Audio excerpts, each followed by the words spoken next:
नमस्कार दोस्तों। General science की इस क्लास में आपका हार्दिक स्वागत है।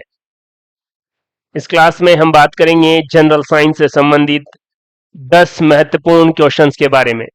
तो आइए बिना किसी देरी के शुरू करते हैं 10 मोस्ट इंपॉर्टेंट क्वेश्चंस।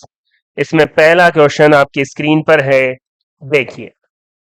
कौन सा कथन असत्य है? देखिए, इनकरेक्ट कौन सा है?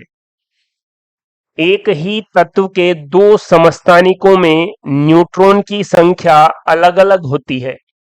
ये पहला जो कथन है, समस्थानिक को हम आइसोटोप कहेंगे। ध्यान से देखना, आइसोटोप्स। बाकी सब है तत्व जो है उसके लिए टर्म इस्तेमाल होगा एलिमेंट। तो एक ही एलिमेंट के दो आइसोटोप में न्यूट्रॉन की संख्या अलग अलग होती है। क्या ये लाइन सही है या गलत है, इसका आपको आइडिया होना चाहिए। दूसरा है वही सेम, एक ही तत्व के दो समस्थानिकों में इलेक्ट्रॉन की संख्या समान होती है। एक ही तत्व के दो समस्थानिकों में प्रोटॉन की संख्या समान होती है और एक ही तत्व के दो समस्थानिकों में न्यूट्रॉन की संख्या समान होती है। देखिए, समस्थानिकों में न्यूट्रॉन की संख्या समान होगी। ये न्यूट्रॉन के बारे में बात कर रहा है, ये प्रोटॉन के बारे में बात कर रहा है और ये इलेक्ट्रॉन के बारे में बात। ये चारों सेंटेंस आपको अच्छे से देखना है और आइसोटोप या समस्थानिक के बारे में आपको चीजें अच्छे से आइडिया होनी चाहिए। यहां से क्वेश्चंस पूछे जाते हैं। इस क्वेश्चन को सॉल्व करने से पहले यहां मैं आपको एक चीज बता देता हूं। किसी भी तत्व का, एलिमेंट का जो Z है वो एटॉमिक नंबर है, परमाणु क्रमांक है। और जितना उसका एटॉमिक नंबर होगा उतना ही उसमें प्रोटॉन की संख्या होगी और उतनी ही उसमें इलेक्ट्रॉन की संख्या होगी, अगर उसने कोई इलेक्ट्रॉन दिया या लिया नहीं है। जितना Z उतना ही P उतना ही इलेक्ट्रॉन। अब आइसोटोप क्या होते हैं? जैसे यहां पर हाइड्रोजन के समस्थानिक है। ये जो मैंने उदाहरण लिया है ये किसके आइसोटोप्स है? हाइड्रोजन के आइसोटोप्स है। जब हम 10 क्वेश्चंस के बारे में बात कर रहे हैं तो आप केवल उन पर्टिकुलर क्वेश्चंस को ही बहुत अच्छे से देखें। इसको पढ़ते समय आप दूसरे कॉन्सेप्ट में नहीं उलझें, इसीलिए मैं एक एक क्वेश्चन क्लियरिटी से बता रहा हूं। हाइड्रोजन के 3 समस्थानिक है, 3 आइसोटोप है। पहले का नाम है प्रोटियम, जिसका फॉर्मूला इसके जस्ट नीचे है 1H1। दूसरे का नाम है ड्यूटीरियम, जिसका फॉर्मूला इसके नीचे है 1H2। और तीसरा फॉर्मूला है ट्राइटियम। ये 3 हाइड्रोजन के समस्थानिक है, आइसोटोप है, फॉर्मूले हैं। अब आपको पता है कि यहां जो लिखा रहता है वो एटॉमिक नंबर है, तो सबका Z सेम है, परमाणु क्रमांक समान। यहां लिख देता हूं मैं, एटॉमिक नंबर या परमाणु क्रमांक जो है वो क्या है? समान है सब में। लेकिन ए जो है परमाणु द्रव्यमान है वो अलग अलग है। ए का मतलब आपको पता है ना, एटॉमिक मास। और यही डेफिनेशन है आइसोटोप की। समस्थानिक किसे कहेंगे?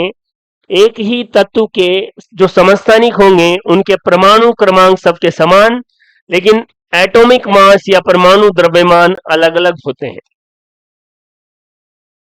अब यहां जो लिखा हुआ है वो एटॉमिक मास, तो यहां एटॉमिक मास 1, इसका 2, इसका 3। एक फॉर्मूला मैंने आपको बताया था, ए बराबर Z plus N. A atomic mass, Z atomic number और एन न्यूट्रॉन। अब ए की वैल्यू 1, Z की वैल्यू 1, तो न्यूट्रॉन की वैल्यू कितनी आ गई? कोई नहीं। तो ये भी अच्छा क्वेश्चन है। किस तत्व में न्यूट्रॉन नहीं पाया जाता है उसे कहा जाएगा हाइड्रोजन, क्योंकि प्रोटियम या हाइड्रोजन, यही हाइड्रोजन का भी फॉर्मूला है। तो जितने भी तत्व हैं उसमें हाइड्रोजन ऐसा तत्व है जिसमें न्यूट्रॉन नहीं पाया जाता। इसलिए ऐसा कहते हैं कि जैसे ही हाइड्रोजन से एक इलेक्ट्रॉन बाहर निकल गया उसको प्रोटॉन बोल सकते हैं, क्योंकि नाभिक के अंदर प्रोटॉन और न्यूट्रॉन होते हैं। न्यूट्रॉन है नहीं, तो फिर हाइड्रोजन के नाभिक में केवल प्रोटॉन होगा। इसके बारे में हमने बहुत अच्छे से पढ़ रखा है। ड्यूटेरियम देखिए, इसमें न्यूट्रॉन की वैल्यू 2, इसमें न्यूट्रॉन की वैल्यू, यहां न्यूट्रॉन की वैल्यू 1, इसमें 2। इसी फॉर्मूले से निकालिए। पहले तो समस्थानिक देखिए, परमाणु क्रमांक समान और द्रव्यमान अलग अलग हो तो समस्थानिक है। हाइड्रोजन के 3 समस्थानिक है, प्रोटियम, ड्यूटेरियम और ट्राइटियम। सब में न्यूट्रॉन की संख्या अलग अलग है, तो ये देखिए न्यूट्रॉन की संख्या अलग अलग है, बिल्कुल सही है। इलेक्ट्रॉन, इलेक्ट्रॉन कितना होगा? जितना जेड होगा, तो जेड सबका सेम, तो प्रोटॉन भी सेम, इलेक्ट्रॉन भी सेम। ये तीनों सेंटेंस ये कह रहा है न्यूट्रॉन की संख्या समान नहीं, समस्थानिकों में न्यूट्रॉन की संख्या अलग अलग है, और यही इसका आंसर हो जाएगा। यही फोर्थ ऑप्शन जो है वो गलत है। कहने का मतलब समस्थानिकों में जो परमाणु द्रव्यमान में अंतर आया है, एटॉमिक मास में डिफरेंस आया है, वो किसकी वजह से आया है? न्यूट्रॉन की वजह से। और ये मैं फिर कह रहा हूं, हाइड्रोजन के अंदर नाभिक में न्यूट्रॉन नहीं पाया जाता, न्यूट्रॉन 0 होता है। अब जब बात समस्थानिकों की आई गई है, तो कुछ और क्वेश्चन है। न्यूक्लियर रिएक्टर परमाणु भट्टी में यूरेनियम 235 का इस्तेमाल किया जाता है, यह भी समस्थानिक है। घेंगा रोग के उपचार में आयोडीन की कमी से एक रोग हो जाता है, गलगंड रोग, गला सूज जाता है, घेंगा रोग। इस घेंगा रोग के उपचार में आयोडीन 131 समस्थानिक का उपयोग किया जाता है, और कैंसर के उपचार में कोबाल्ट 60 का यूज किया जाता है। सामान्य जो फॉर्मूला है जल का वो H2O है, लेकिन एक जल है भारी जल, और इसका फॉर्मूला है D2O। इसमें H2O में प्रोटियम होता है, और भारी जल में D2O होता है, और D का मतलब है ड्यूटेरियम। अब अगर आप यहां पर इनके मास की बात करेंगे, तो एक हाइड्रोजन का 1, तो 2 का 2, और ऑक्सीजन का 16। तो इस नॉर्मल वाटर का एटॉमिक मास 18 है, या मॉलिक्यूलर मास। लेकिन D2O में ड्यूटेरियम का 2 होगा, तो 2 ड्यूटेरियम का 4 हो गया, और ऑक्सीजन का 16, तो टोटल कितना हो गया? 20। तो भारी जल का मॉलिक्यूलर मास 20 AMU। एक चीज और बोल देता हूं, परमाणु द्रव्यमान मापने की जो इकाई है वो AMU है, एटॉमिक मास यूनिट। इसे आजकल यू भी कहते हैं, यूनिफाइड मास। आपको प्रोटॉन, इलेक्ट्रॉन, न्यूट्रॉन ये पता होना चाहिए, इनके वैज्ञानिकों के नाम पता होना चाहिए, और इसमें आवेश क्या क्या है ये भी पता होना चाहिए। और प्रोटॉन का जो द्रव्यमान है वही मान किसका है? 1 AMU, एटॉमिक मास यूनिट, परमाणु इकाई द्रव्यमान का। और ये जो परमाणु इकाई द्रव्यमान है, एटॉमिक मास यूनिट है, वो कार्बन 12 से मेजर की जाएगी, या कौन से तत्व से मापी जाएगी? कार्बन से। क्लियर है? तो वो अलग बात है, लेकिन यहां पर आप आइसोटोप से संबंधित जानकारी बहुत अच्छे से देखेंगे। और आगे वाला जो क्वेश्चन है वो आपकी स्क्रीन पर। जल के विद्युत अपघटन या इलेक्ट्रोलाइसिस ऑफ वाटर में एनोड पर कौन सी गैस निकलती है? एनोड जो पॉजिटिव से जुड़ा हुआ हो, और कैथोड जो बैटरी के नेगेटिव टर्मिनल से जुड़ा हुआ हो। जब जल में विद्युत धारा प्रवाहित करेंगे, तो पॉजिटिव टर्मिनल से जुड़ी इलेक्ट्रोड या एनोड पर कौन सी गैस निकलेगी? ऑक्सीजन गैस निकलेगी। देखिए जी कॉन्सेप्ट के अकॉर्डिंग देखिए, इलेक्ट्रिक करंट, जल, हाइड्रोजन और ऑक्सीजन निकलेगी। एनोड पर कौन सी निकलेगी? ऑक्सीजन। तो फिर क्वेश्चन आ जाए कैथोड पर कौन सी निकलेगी? तो फिर हाइड्रोजन। इसलिए मैं एक ही बता रहा हूं, एनोड पर ऑक्सीजन, तो फिर कैथोड पर हाइड्रोजन। यहां पर निकलने वाली गैसों का अनुपात भी पूछा जाता है। हाइड्रोजन का अनुपात 2 है, और ऑक्सीजन का अनुपात जो है वो 1 है। जब जल टूट रहा है, आपको पता है कि अगर अभिकारक 1 हो और जो बनने वाले उत्पाद है, प्रोडक्ट है, वो 1 से ज्यादा हो, तो ऐसी अभिक्रिया वियोजन अभिक्रिया है, डिसोसिएशन रिएक्शन है। इलेक्ट्रोलाइसिस ऑफ वाटर, जल का विद्युत अपघटन क्या है? वियोजन अभिक्रिया है, एकल अभिकारक टूटकर दो या दो से ज्यादा प्रोडक्ट बना रहे हैं। ऐसी ही एक और डिसोसिएशन रिएक्शन है फेमस, वो है एजीबीआर, सिल्वर ब्रोमाइड का फोटोलाइसिस या प्रकाशिक अपघटन। अगर अपघटन विद्युत धारा की वजह से हो तो इलेक्ट्रोलाइसिस, और प्रकाश की वजह से हो तो फोटोलाइसिस। इस एजीबीआर के फोटोलाइसिस का use he black and white photography में किया जाता है। बहुत महत्वपूर्ण क्वेश्चन है। इस डिसोसिएशन या वियोजन अभिक्रिया का एक उदाहरण है लेड नाइट्रेट। और जब आप इसको गर्म करेंगे, तो जब केवल गर्म कर रहे हैं तो इसको कहा जाता है थर्मोलाइसिस या तापीय अपघटन।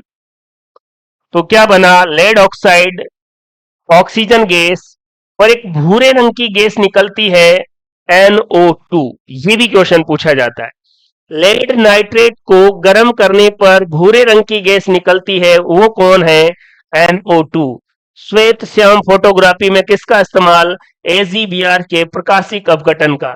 ये तीनों रिएक्शन, लेड नाइट्रेट का तापीय अपघटन, एजीबीआर का प्रकाशिक अपघटन, जल का विद्युत अपघटन, सभी की सभी वियोजन अभिक्रियाएं हैं। और जल के विद्युत अपघटन में 2 अनुपात में ऑक्सीजन, 2 अनुपात में हाइड्रोजन, 1 अनुपात में ऑक्सीजन निकलती है। और ऑक्सीजन कहां निकलेगी, एनोड पर। ये जल का विद्युत अपघटन है।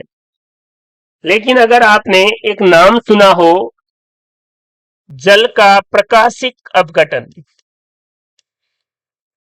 जल प्रकाश की उपस्थिति में टूटता है और ऐसी ही ऑक्सीजन गैस बाहर निकालेगा। ऐसा एक प्रक्रिया में होता है जिसे कहते हैं फोटोसिंथेसिस, प्रकाश संश्लेषण। हरे पेड़ पौधे अपना भोजन खुद बनाते हैं। तो प्रकाश संश्लेषण के दौरान आपसे कोई पूछ ले कि ऑक्सीजन जो बाहर निकलेगी वो कहां से निकलेगी, जल के प्रकाशिक अपघटन से। जल में जो ऑक्सीजन मॉलिक्यूल है वो बाहर निकलेंगे। याद रहना चाहिए, काफी ज्यादा महत्वपूर्ण क्वेश्चन है ये।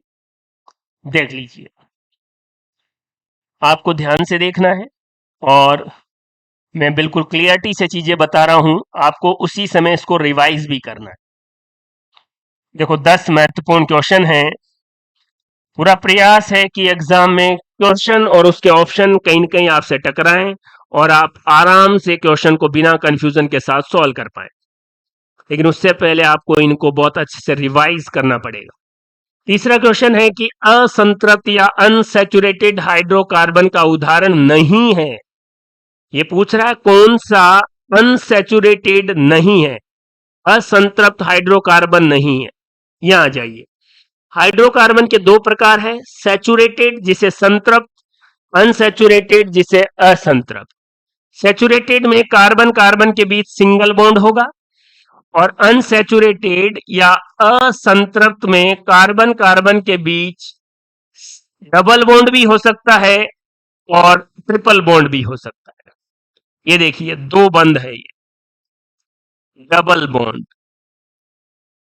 अगर कार्बन कार्बन के बीच डबल बॉन्ड है तो इसे कहते हैं एल्कीन, और ट्रिपल बॉन्ड है तो इसे कहते हैं एल्काइन, और सिंगल बॉन्ड है तो इसे कहा जाएगा एल्केन।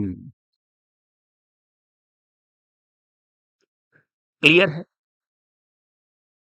अगर डबल बॉन्ड है, ट्रिपल बॉन्ड है, सिंगल बॉन्ड है। अब सिंगल बॉन्ड है मतलब सैचुरेटेड हाइड्रोकार्बन है, फॉर्मूला रहेगा जितने कार्बन है, n है नंबर ऑफ कार्बन। इस फॉर्मूले में n का मतलब है नंबर ऑफ कार्बन। जितने कार्बन है हाइड्रोजन उसका डबल करके 2 जोड़ देंगे। एल्कीन के लिए, डबल बॉन्ड के लिए जितने कार्बन है हाइड्रोजन उसके डबल है। इस फॉर्मूले में n का मतलब है नंबर ऑफ कार्बन। एल्काइन में कार्बन जितना है हाइड्रोजन उसका डबल करके 2 घटा देंगे। क्लियर है? तो ये संतृप्त और असंतृप्त। क्वेश्चन पर आ जाइए। क्वेश्चन कह रहा है असंतृप्त नहीं है, मतलब वो डबल बॉन्ड और ट्रिपल बॉन्ड या एल्कीन और एल्काइन नहीं होना चाहिए, ये बोल रहा है। देखिए पहला ही, कार्बन कितना है, 1 का डबल कितना हो गया 2, और 2 में 2 जोड़ दिए तो 4 आ गए। ये आप जानते भी है कौन सी गैस है, मीथेन गैस है। ये पहला ऑप्शन ही एल्केन है, और एल्केन किस में आएंगे, सैचुरेशन में या संतृप्त हाइड्रोकार्बन में, तो इसका आंसर पहला ही हो गया। बाकी और चेक कर लेते। कार्बन जितने हैं, दो हाइड्रोजन उसका डबल है, तो ये कौन सा हो गया, एल्कीन। और दो कार्बन वाले हाइड्रोकार्बन को एथीन कहते हैं, एथिलीन भी कहते हैं। फलों को पकाने में इसका इस्तेमाल होता है। एथिलीन एक पादप हार्मोन भी है, गैसीय हार्मोन भी है, जिसका उपयोग फलों को पकाने में किया जाता है। क्लियर है। ऑक्सीन, जिब्रेलिन और साइटोकाइनिन ये ग्रोथ रेगुलेटर हार्मोन है, ये वृद्धि करते हैं। और एब्सिसिक हार्मोन और एथिलीन ये ग्रोथ इनिबिटरी हार्मोन है। तो फलों को पकाने में एथिलीन, इसका फॉर्मूला ये रहा। जितना कार्बन है हाइड्रोजन उसका डबल करेंगे 6, और उसमें से 2 घटा देंगे तो 4 बच गए, मतलब ये एल्काइन में आ गया। और कार्बन जितने हैं हाइड्रोजन उसका डबल करेंगे 4, 4 में से 2 घटा देंगे तो ये एथाइन आ गया। तो ये तीनों जो है वो अनसैचुरेटेड है और ये सैचुरेटेड है। तो इस क्वेश्चन का जवाब तो ये हो गया। ये जो C2H2 है इसे कहते हैं एथाइन या एसिटिलीन। और इस एसिटिलीन गैस की ऑक्सी एसिटिलीन ज्वाला का उपयोग वेल्डिंग करने में किया जाता है। ये भी अच्छा क्वेश्चन है। वेल्डिंग करने में ऑक्सीजन और एसिटिलीन दोनों गैस का, इनकी ज्वाला का यूज किया जाएगा। और एक नाम है कैल्शियम कार्बाइड गैस, और ये कैल्शियम कार्बाइड गैस के नाम से भी इसी एसिटिलीन को जाना जाता है। ये जो मीथेन है ये सीएनजी का प्रमुख घटक है, कॉम्प्रेस नेचुरल गैस। और जो घरों में एलपीजी होती है, लिक्विड पेट्रोलियम गैस, उसमें प्रोपेन और ब्यूटेन होता है। अब देखिए ब्यूटेन क्या है, सैचुरेटेड हाइड्रोकार्बन है। जितने कार्बन है 4, हाइड्रोजन उसका डबल करेंगे 8, और उसमें 2 जोड़ देंगे तो ब्यूटेन आ गया। एलपीजी का मुख्य घटक है ब्यूटेन, उसमें प्रोपेन भी होती है। एक महत्वपूर्ण क्वेश्चन यह है कि अगर आपका सिलेंडर लीक हो जाए तो ब्यूटेन और प्रोपेन इनमें कोई भी स्मेल नहीं आती है। अब लीकेज का आपको पता लगे इसलिए सिलेंडर में इथाइल मर्केप्टेन मिलाई जाती है। तो गैस के लीक के दौरान जो बदबू आती है वो इथाइल मर्केप्टेन की आती है, ये आपको अच्छे से याद रखना है।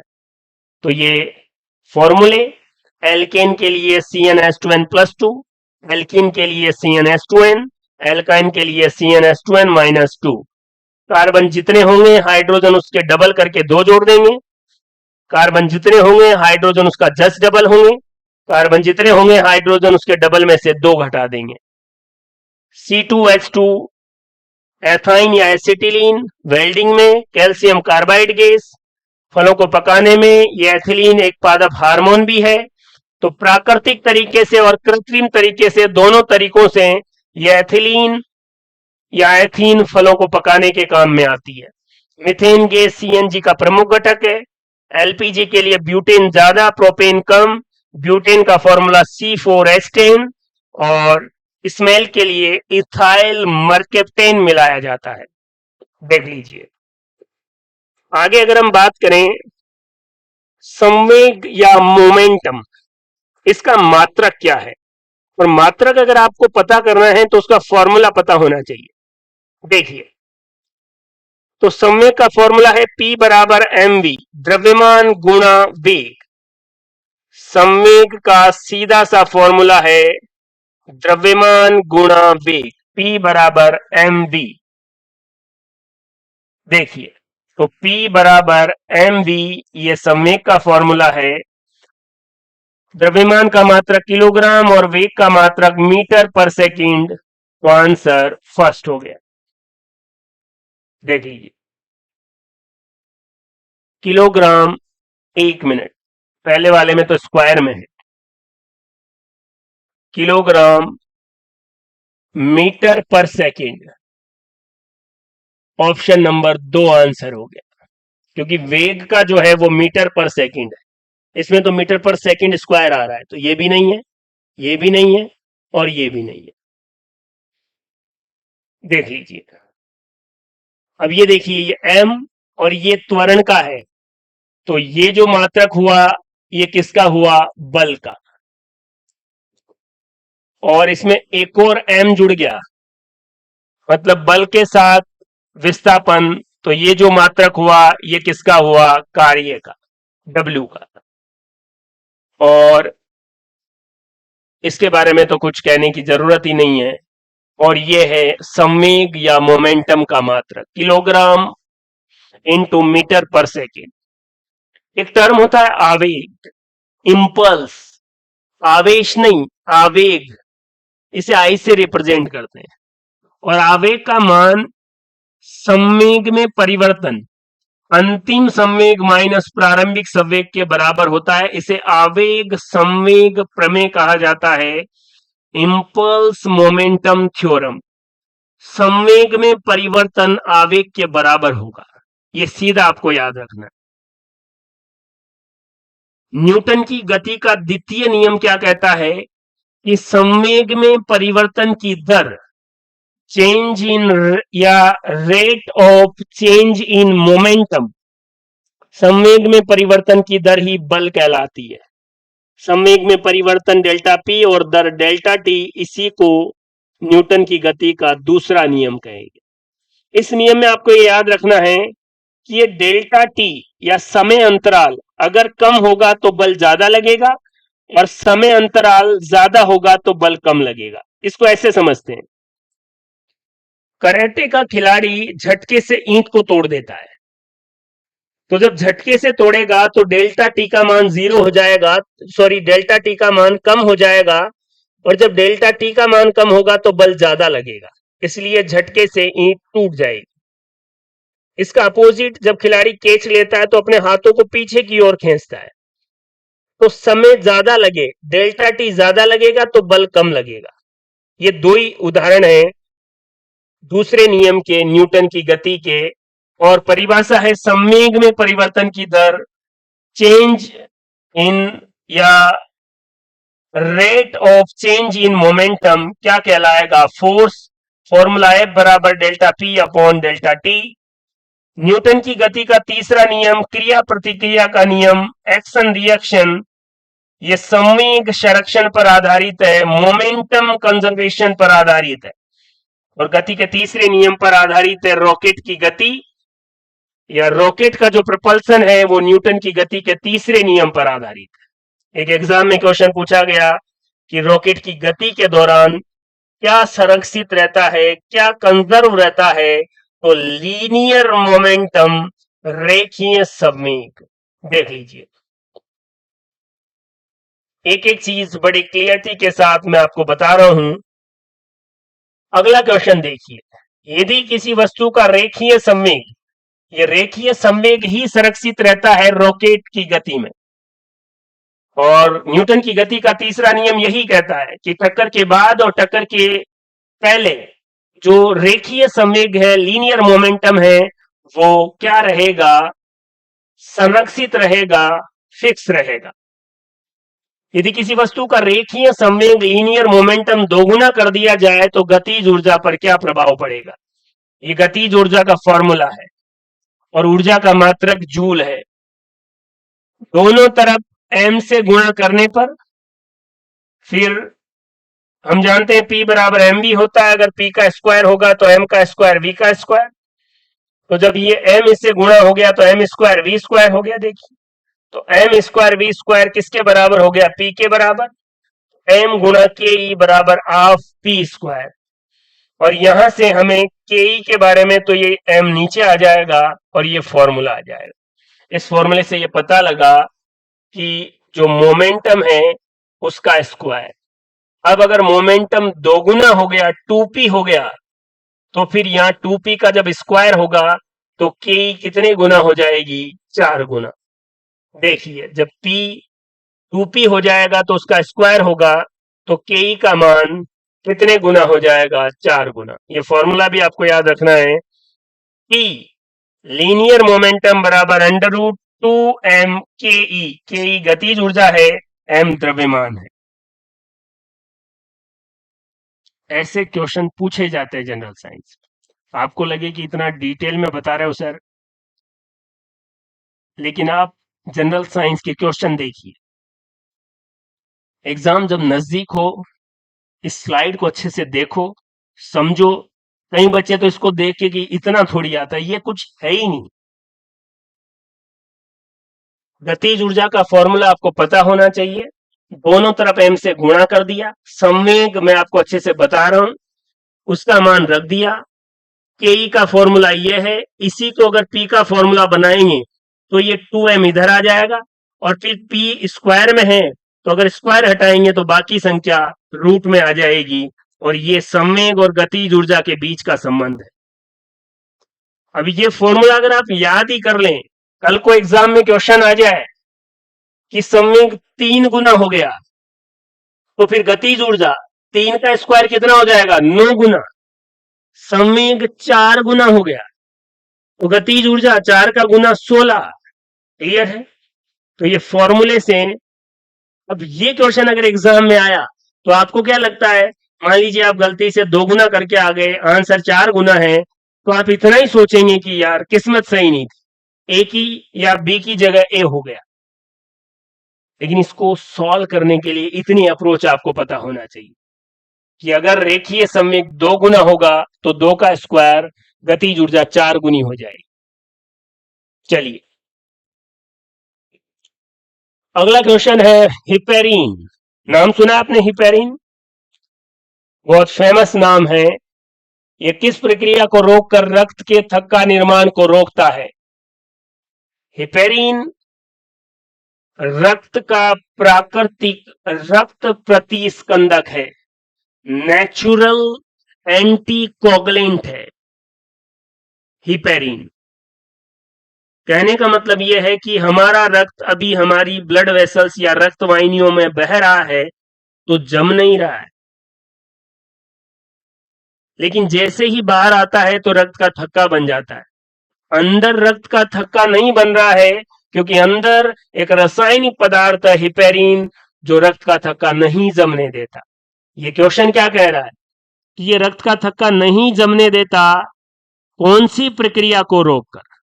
अब हमें थोड़ा सा ब्लड क्लोटिंग या रक्त के थक्का निर्माण की प्रक्रिया को समझना है। ध्यान से देखिए, ये कोई ब्लड वेसल्स है, रक्तवाहिनी है, ये कट गई, और रक्त के अंदर आपको पता है प्लेटलेट्स भी होती है, पट्टिकाणु भी होती है। डेंगू जो बीमारी होती है उसमें प्लेटलेट्स डाउन चली जाती है। डेंगू वायरस के द्वारा होता है, फ्लेवी वायरस के द्वारा, और डेंगू फैलता मच्छर की वजह से है, मादा एडीज मच्छर की वजह से। अब ब्लड वेसल्स भी कटी है तो वहां ऊतक भी कटा है। इन दोनों से एक पदार्थ निकलता है थ्रोम्बोप्लास्टिन। अब प्लेटलेट्स अंदर है इसलिए इसको कहते हैं एंडोथ्रोम्बोप्लास्टिन, और इसको कहते हैं एक्सोथ्रोम्बोप्लास्टिन। और कैल्शियम आयन की उपस्थिति में ये दोनों ही प्रोथ्रोम्बिनेज या थ्रोम्बोकाइनेज बनाते हैं। अब ये कब हुआ? जब चोट लग गई है, प्लेटलेट्स और चोटग्रस्त ऊतक दोनों ने थ्रोम्बोप्लास्टिन बना दिया है। अब हमारे ब्लड में प्रोथ्रोम्बिन नाम का प्लाज्मा प्रोटीन पाया जाता है। ब्लड में जो प्लाज्मा प्रोटीन है, प्रोथ्रोम्बिन, फाइब्रिनोजन, एल्ब्यूमिन और इम्यूनोग्लोब्यूलिन, ये 4 प्रकार के प्लाज्मा प्रोटीन है। दोबारा नाम ले रहा हूं, प्रोथ्रोम्बिन, फाइब्रिनोजन, एल्ब्यूमिन और इम्यूनोग्लोब्यूलिन, ये प्लाज्मा प्रोटीन है। प्रोथ्रोम्बिन क्या करता है? थ्रोम्बिन में बदलता है, और ये थ्रोम्बिन फाइब्रिनोजन को फाइब्रिन में बदल देगा, और ये फाइब्रिन जाल जैसी संरचना बनाएगा और यहां जाल बना देगा। और फिर इस जाल में से भी आपको पता है हल्का हल्का ब्लड निकलता रहता है, तो फिर इस जाल के ऊपर कौन आके चिपक जाएगी, फ्लैटलेट्स आके चिपक जाएगी और इस तरीके से रक्त का थक्का बन जाएगा। अब नॉर्मली क्या होता है, जब चोट नहीं लगी है तो ये हिपेरिन जो है इस प्रोथ्रोम्बिन को थ्रोम्बिन में नहीं बदलने देता, तो फिर फाइब्रिनोजन फाइब्रिन में नहीं बदलेगा और रक्त का थक्का नहीं बनेगा। तो हमारा क्वेश्चन यही है कि ये हिपेरिन रोकता किसको है, प्रोथ्रोम्बिन को थ्रोम्बिन में नहीं बदलने देता। अब अगर रक्त का थक्का बनाना है तो कोई ऐसा रासायनिक पदार्थ या कोई ऐसी चीज आए जो हिपेरिन को बोले कि भाई साहब प्रोथ्रोम्बिन को थ्रोम्बिन में बदलने दो। तो जब चोट लगेगी तो थ्रोम्बोप्लास्टिन कैल्शियम के द्वारा प्रोथ्रोम्बिनेज या थ्रोम्बोकाइनेज में बदल जाता है और ये थ्रोम्बोकाइनेज इस हिपेरिन को निष्क्रिय कर देता है। नेगेटिव का मतलब इस पर नेगेटिव प्रभाव, और जब ये हिपेरिन नेगेटिव प्रभाव मतलब ये निष्क्रिय हो जाएगा तो फिर ये प्रोथ्रोम्बिन को थ्रोम्बिन में बदलने से नहीं रोक पाएगा। फिर प्रोथ्रोम्बिन थ्रोम्बिन में बदल जाएगा जो फाइब्रिनोजन को फाइब्रिन में बदल देगा और फाइब्रिन यहाँ के जाल बना देगा और उसके ऊपर फ्लैटलेट्स चिपक जाएगी।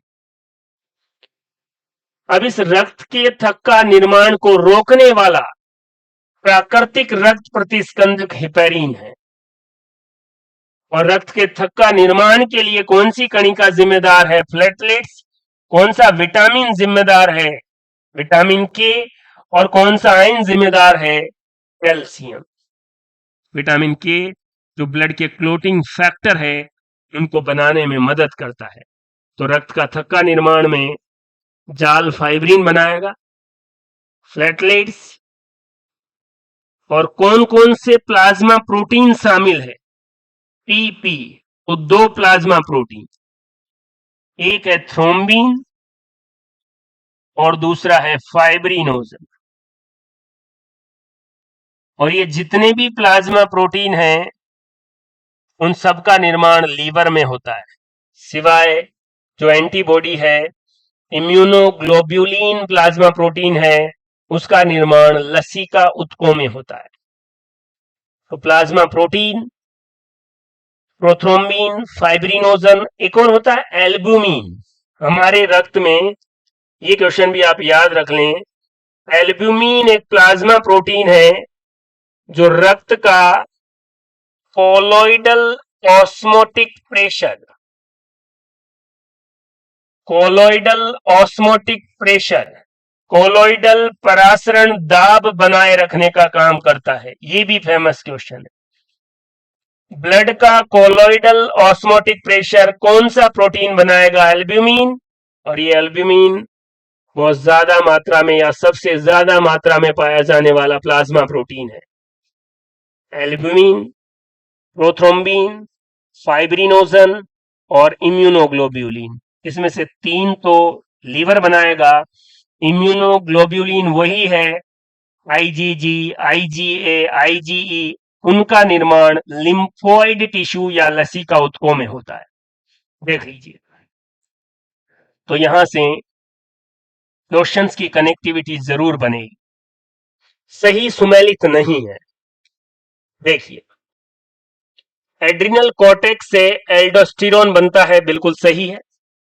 और ये एल्डोस्टेरोन ब्लड में सोडियम की मात्रा बढ़ाता है और पोटेशियम की मात्रा कम करता है। तो एक याद रख लो कि एल्डोस्टेरोन एड्रिनल ग्लैंड कहां पाई जाती है, किडनी के ऊपर टोपी नुमा संरचना है, किडनी के ऊपर टोपी नुमा संरचना है एड्रिनल ग्रंथि। इसका कॉर्टेक्स वाला भाग एल्डोस्टेरोन बनाता है जो ब्लड में सोडियम की मात्रा ज्यादा और पोटेशियम की कम करता है। इसी एड्रिनल ग्लैंड का बीच वाला भाग मेड्यूला एड्रिनलिन हार्मोन स्रावित करेगा जिसे आपातकालीन हार्मोन कहते हैं। या तो लड़ो या भागो, फाइट एंड फ्लाई, क्लियर है। ये रेस्पॉन्स जनरेट करता है एड्रिनलिन। पैराथायरॉयड ग्लैंड के द्वारा कैल्सिटोनिन हार्मोन स्रावित होता है, ये ऑप्शन गलत है। तो इस क्वेश्चन का आंसर ये है। तो फिर ये कैल्सिटोनिन कहां से स्रावित होता है, ये पता होना चाहिए। पीनियल ग्लैंड, जिसे ब्रेन सैंड या एसरवुलाई कहा जाता है, एसरवुलाई ये मेलेटोनिन हार्मोन स्रावित करता है। और यहां से एक जबरदस्त बात यह है, अगर मेलेटोनिन हार्मोन का स्रवण ज्यादा होता है तो स्किन का कलर हल्का होता है। कहने का मतलब, अगर आप छाया में ज्यादा रहेंगे तो मेलेटोनिन ज्यादा सीक्रेट होगा और स्किन का कलर हल्का या गोरा हो जाएगा। सर ये कैल्सिटोनिन पैराथायरॉयड ग्लैंड से नहीं होता तो कहां से होता है? देखिए, हमारी ट्रेकिया या श्वास नली के ऊपर एच आकार की ग्रंथि है। मानव शरीर की सबसे बड़ी अंतःस्रावी ग्रंथि थायरॉइड ग्रंथि, एच आकार की, ट्रेकिया के ऊपर। इस एच आकार की के पीछे की तरफ 4 पैराथायरॉइड ग्रंथि है और ये पैराथायरॉइड ग्रंथि पैराथार्मोन हार्मोन या कोलिफ हार्मोन स्रावित करती है। तो पैराथायरॉइड ग्रंथि कैल्सिटोनिन तो नहीं बनाती, पैराथार्मोन या कोलिफ हार्मोन बनाती है। ये क्लियर हो गया है। तो पैराथायरॉयड ग्लैंड कैल्सिटोनिन नहीं, कोलिफ या पैराथार्मोन हार्मोन बनाती है। ये क्या करता है? ये हमारी ब्लड वेसल्स है, ये हमारी हड्डियां हैं। हड्डियों से कैल्शियम को निकालकर ब्लड में लेता है। कहने का मतलब, कोलिफ हार्मोन या पैराथार्मोन हार्मोन ब्लड में कैल्शियम की मात्रा को बढ़ाता है। और जब अगर ब्लड में कैल्शियम की मात्रा बढ़ रही है तो हड्डियों में कैल्शियम की मात्रा कम हो रही है, इसलिए इस हार्मोन को ओस्टियोक्लास्ट हार्मोन कहते हैं, हड्डियों को तोड़ने वाला हार्मोन। अब ये जो एच आकार की मानव शरीर की सबसे बड़ी एंडोक्राइन ग्लैंड है, जो बेसल मेटाबॉलिक रेट, आधारीय उपापचय दर को नियंत्रित करती है, इसमें ये बड़ी बड़ी फॉलिकल्स होती है और ये फॉलिकल्स तो थायरोक्सिन हार्मोन बनाती है जो आयोडीन युक्त होता है। लेकिन इन फॉलिकल के बीच में सी सेल्स होती है और ये सेल्स कैल्सिटोनिन हार्मोन बनाती है। तो ये आपको याद रखना है। थायरॉयड ग्लैंड थायरोक्सिन हार्मोन के अलावा भी एक आयोडीन लेस, आयोडीन रहित हार्मोन बनाती है, कैल्सिटोनिन। और ये कैल्सिटोनिन इस कोलिफ हार्मोन के अपोजिट काम करता है।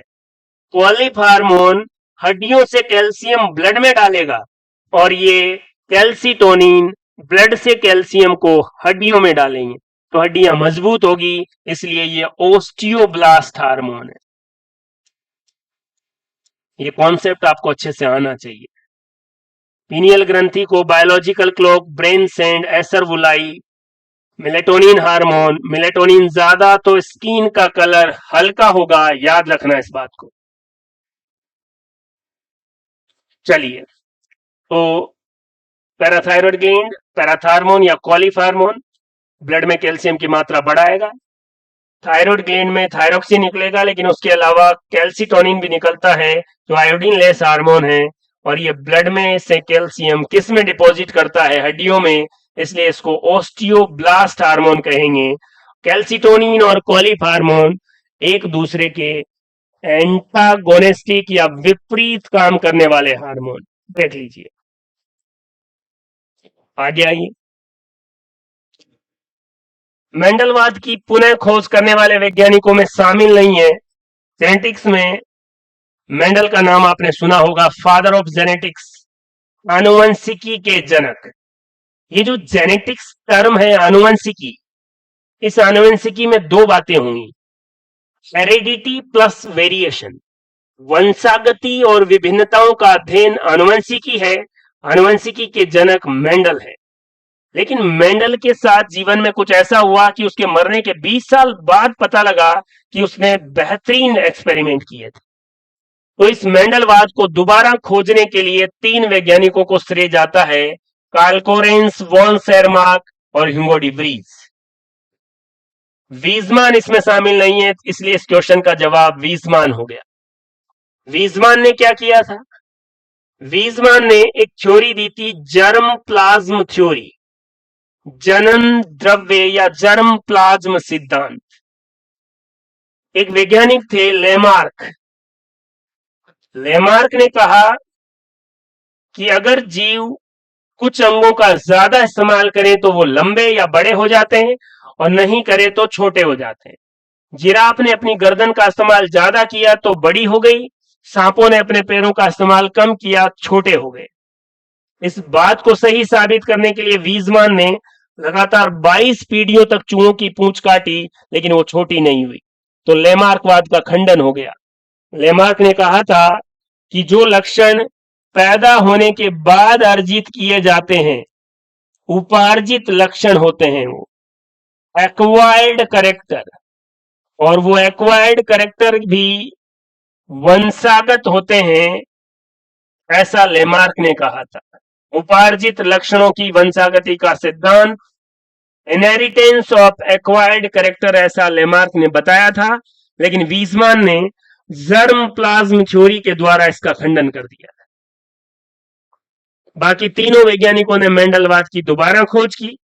मेंडल का जन्म 22 जुलाई 1822 में, निधन 1884 में। किडनी से संबंधित एक डिजीज होती है, ब्राइट डिजीज। मेंडल ऑस्ट्रिया देश का रहने वाला था। ऑस्ट्रिया, वहां के चेकोस्लाविया राज्य, हिजेंड्रोप जिला और सिलिसियन गांव का निवासी था। ये भी आपको याद रखना चाहिए।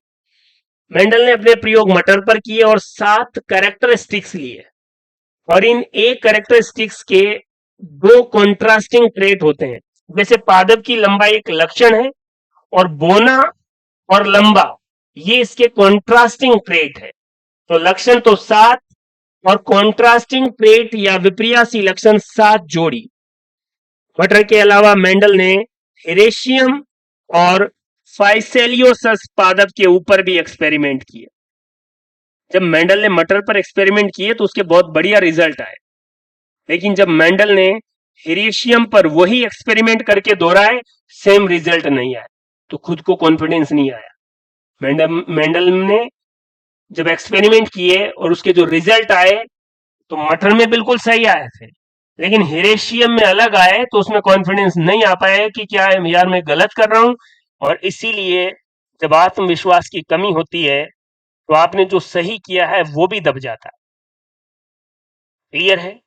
एग्जाम में भी आपको ये ध्यान रखना है। आपने पेपर जब आप देने जा रहे हैं उससे पहले जितनी तैयारी थी कर ली है। अब क्वेश्चन देख के टेंशन में नहीं आना है। क्वेश्चन देखिए, चारों ऑप्शन देखिए, और अपने दिमाग को सिग्नल दीजिए कि मैं इस क्वेश्चन और 4 ऑप्शन में से दिमाग का इस्तेमाल करके एक सही आंसर चुन लूंगा। कई बार क्या होता है कि आप केवल क्वेश्चन पढ़ते हैं कि ये कब पढ़ा था, ऑप्शन आपने ढंग से देखे ही नहीं। रिलैक्स रहिए, आराम से एक एक क्वेश्चन और उसके ऑप्शन को देखिए, फिर अपने दिमाग को सिग्नल दीजिए कि क्या सही हो सकता है। सब कुछ सही होगा, और जितना ज्यादा आपने रिवीजन किया होगा उतना ही पेपर में आप आसानी से सॉल्व कर पाएंगे। ऐसा नहीं है कि आपने पढ़ाई कुछ भी नहीं की और फिर आप सोच रहे कि मैं दिमाग लगा लूंगा, ऐसा नहीं होगा। जितना ज्यादा रिवीजन, ये देखिए आप।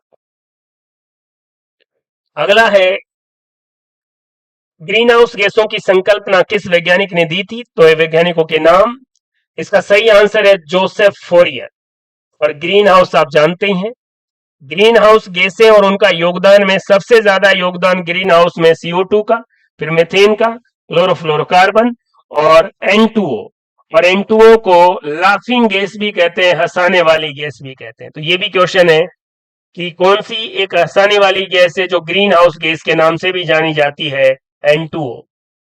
जुगाली करने वाले जीव जो गाय, भैंस, बकरी, भेड़, इनके आमाशय को कहा जाता है रूमेन, और इसीलिए जुगाली करने वाले जीवों के लिए नाम होता है रूमिनेंट।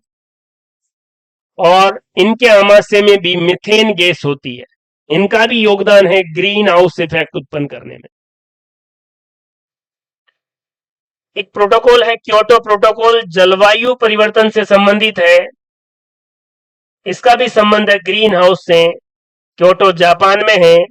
1997 में United Nations framework convention of climate change, UNFCCC, इसके द्वारा क्योटो प्रोटोकॉल जो जापान में 1997 में पारित हुआ, लेकिन ये एंटर इनटू फोर्स, ये काम में आते आते या इसको फोर्स में आते आते 2005 में ये लागू हुआ। 1997 में प्रस्तावित हुआ। जलवायु परिवर्तन से संबंधित है, यूएनएफसीसी से संबंधित है, या यूएनएफसीसी की एक मीटिंग में क्योटो प्रोटोकॉल पारित हुआ, जिसमें ग्रीन हाउस गैसों के उत्सर्जन को कम किया जाना था। आखिरी और 10वां क्वेश्चन, जिसके 2 पार्ट मैंने बनाए हैं। 10वें का जो ए वाला पार्ट है आसान है। कौन सा कथन असत्य है? एजेंडा 21 सस्टेनेबल डेवलपमेंट या सतत पोषणीय विकास, रियो शिखर सम्मेलन 1992 में एक दस्तावेज था जो सतत पोषणीय विकास को दर्शाता था। और सतत पोषणीय विकास क्या है? आने वाली पीढ़ियों के लिए प्राकृतिक संसाधनों का संरक्षण करना ही सस्टेनेबल डेवलपमेंट है। भारतीय वन्य जीव संरक्षण अधिनियम पारित हुआ 1973 में, नहीं 1972 में पारित हुआ। 73 में तो टाइगर प्रोजेक्ट की शुरुआत हुई थी। इंडिया में टाइगर प्रोजेक्ट की शुरुआत 1973 में और ये अधिनियम 1972 में। तो गलत यही हो गया, आंसर यही हो गया, बाकी सब सही है। जैव विविधता में कमी का प्रमुख कारण आवास का विनाश है। हैबिटेट लॉस की वजह से बायोडाइवर्सिटी सबसे ज्यादा कम हो रही है। और एक आयोग है ब्रंटलैंड आयोग, इसके द्वारा 1987 में सतत पोषणीय विकास या सस्टेनेबल डेवलपमेंट शब्द का प्रयोग सर्वप्रथम किया गया। 1983 में इस आयोग की स्थापना की। कौन से आयोग की? ब्रंटलैंड आयोग की। यह सतत पोषणीय विकास से संबंधित है। इस आयोग ने एक रिपोर्ट दी। आयोग की स्थापना कब हुई? 1983 में। इसने अपनी रिपोर्ट कब दी? 1987 में। उस रिपोर्ट का क्या नाम था? अवर कॉमन फ्यूचर, हमारा साझा भविष्य। और इस अवर कॉमन फ्यूचर में ही पहली बार सस्टेनेबल डेवलपमेंट या सतत पोषणीय विकास शब्द का इस्तेमाल हुआ। और जनरल साइंस से ऐसे क्वेश्चन बहुत बार पूछे जाते हैं। पढ़ते समय आपको लगता है कि आसान है, लेकिन थोड़ा सा कंफ्यूजन होने की वजह से आप गलतियां करते हैं। इस क्वेश्चन को बहुत अच्छे से समझिए। निम्नलिखित में से कौन सा ऊर्जा का एक नवीकरणीय रिन्यूएबल स्रोत है? कोयला, पेट्रोलियम, प्राकृतिक गैस और सौर ऊर्जा। तो सही जवाब कौन सा हो जाएगा? सौर ऊर्जा। तो आपको ये रिन्यूएबल, नॉन रिन्यूएबल, नवीकरणीय, अनवीकरणीय और ये सस्टेनेबल डेवलपमेंट से संबंधित, बायोडाइवर्सिटी में लॉस सबसे ज्यादा हैबिटेट लॉस की वजह से, आवासीय विनाश की वजह से।